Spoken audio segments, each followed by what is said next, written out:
a small side tour actually. Bivol, right, in Saudi Arabia, ran into Artur Beterbiev. Man, and yo, when I saw those two guys, I'm just like, man, that's the fight right there. And I say that being the fight as in, Spence and Crawford was the fight or supposed to be the fight, but I'm saying that's in the past, that's happened already. But like just seeing Beterbiev and Bivol, I'm like, man, that'd be a crazy, crazy, crazy clash. And Arthur kind of had a little bit of slick words for Beterbiev. He's saying like almost saying like, this guy fighting? Nah, like this guy don't want to fight. He said something along the lines of, almost he was like, yeah, like as if he ducked him, like, oh, it's on him. Like as if like, yo, yeah. No, we wanted to fight.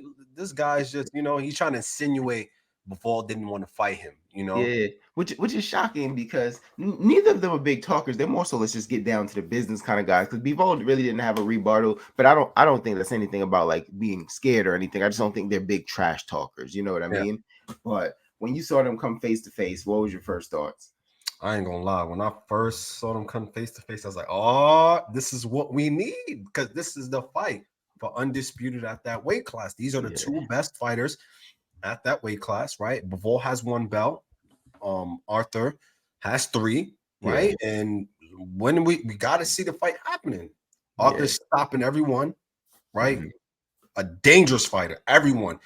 Even like we mentioned, whenever people are asked about Arthur, they kind of look like they got heads in the daylight, right? Like they're just like shocked. Like even David Benavidez. He had to kind of pause. He has to pause, like, oh shit, like, yeah, that guy's dangerous. Even his sparring partners is like, yo, when they ask about Arthur, they're like, yeah, he's one of the hardest hitting like that before. fighters I've ever felt, So and we see it, right? So and Bivol, a tactician, a technician, knows he has that Russian style. He bounces in and out.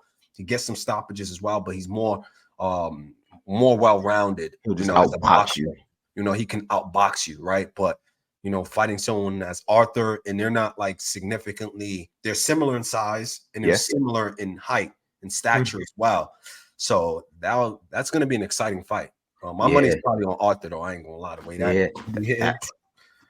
that's a tough fight because you got to be perfect for 12 rounds, right? Because if Arthur lands that big punch, it could be over. But if there's anybody who could be perfect for 12 rounds, I think it could be Bivol. Yes. And then it's crazy because we all know the politics behind it, why the fight's not necessarily happening right now for undisputed. But I know the belt wasn't on the line this weekend, but we saw Mauricio Suleiman there, you know what I'm saying? So he's WBC, and you know what I'm saying? So he'll show up and get behind, one-off events like this, but you won't make the biggest fight at 175 happen. I think that's kind of a joke and kind of disrespectful to the sport of boxing. You know what I mean, bro? It's kind of like, because of your political beliefs about the Russian-Ukraine war, now you want one side to fight for the other side for the WBC. Like what? Like it's a clown show. It literally is a clown show. Like literally, and it's ridiculous at this point in time. That's why we have to have checks and balances to prevent these sanctioning bodies to do whatever they want to do and break rules, right? You can't do that. Like, you know what I mean? Like, and why is such a glaring slap in the face is both guys are Russian? That's what I'm saying. It just so happened to be that Arthur just resides in Canada. Yeah. Right? And then, and I think Bivol is half Russian and half, I think he had one of his family, I think his father, mother, I don't know, they're from somewhere in Asia. Yeah, correct. Right? So, you don't even know what his political stance is. He just happened to just be born and raised in Russia. Right.